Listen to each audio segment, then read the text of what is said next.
लोग आर्य हैं, हमारी आर्य संस्कृति है और हमारा धर्म भी क्या है, अपनी आर्य संस्कृति का प्रचार और प्रसार निरंतर करते रहना। तो इस संकल्प के साथ हम परमपिता परमात्मा से विशेष मंत्रों से अपनी कामना और प्रार्थना प्रस्तुत करेंगे।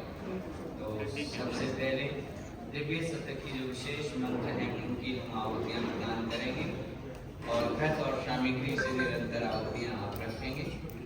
ओम विश्वानि देव सवितर्दुरितानि पराशुव यद्भद्रं तन्नःशुव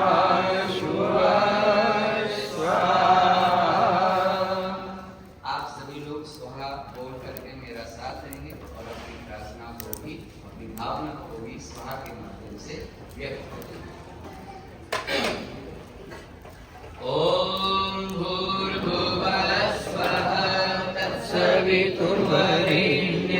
भर्गो देवस्य धीमहि धियो